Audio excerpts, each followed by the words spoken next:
Once we have seen the land utilization, now let us come to the topic land use pattern in India. The land use pattern in India is determined by two factors, physical factor and human factor.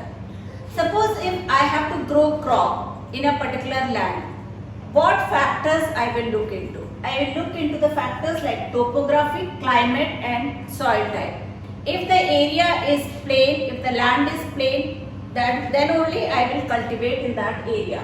So the physical factor required is topography, that means the relief feature of the land. Then climate, if the climate is suitable for the crop which I want to grow, then only I will do that. Then soil type is also taken into consideration before growing the crop. So topography, climate and soil type are the physical factors.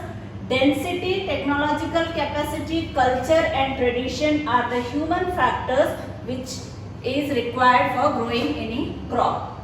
Like if density of population is high, more laborers we can get for cultivation.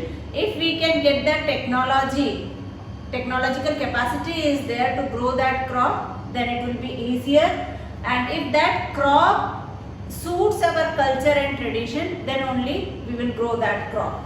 So physical and human factors are necessary. As we have seen the land utilization, we have seen different uses of land. Now let us see what is the present scenario of those uses.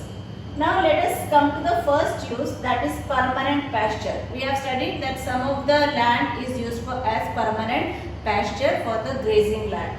But such type of permanent pasture has decreased nowadays.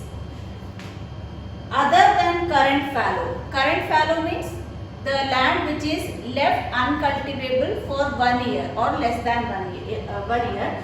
But other than current fallow means which is left for more than 1 year, and it means 1 to 5 years. So those areas which are left uncultivable for more than 1 year, they are kept uncultivable because either they are of poor quality or the cost of cultivation is very high. So this is the present scenario, that other than current fallow, the other land is not used for cultivation.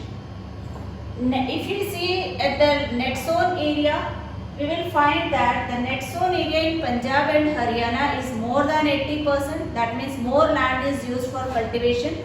But in Andhra Pradesh, Arunachal Pradesh, Mizoram, Manipur, these are the hilly areas. So there the net sown area is less than 10%.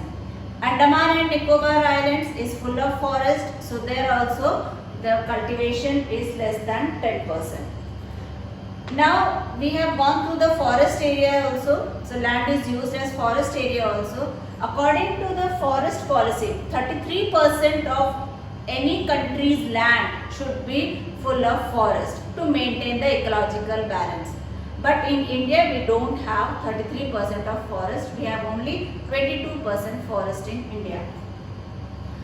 Now when the land is put to different uses, so if it is not maintained properly, the land is likely to degrade, and so it is called as land degradation. Land degradation means continuous use over a long period of time without taking appropriate measures to conserve and maintain it.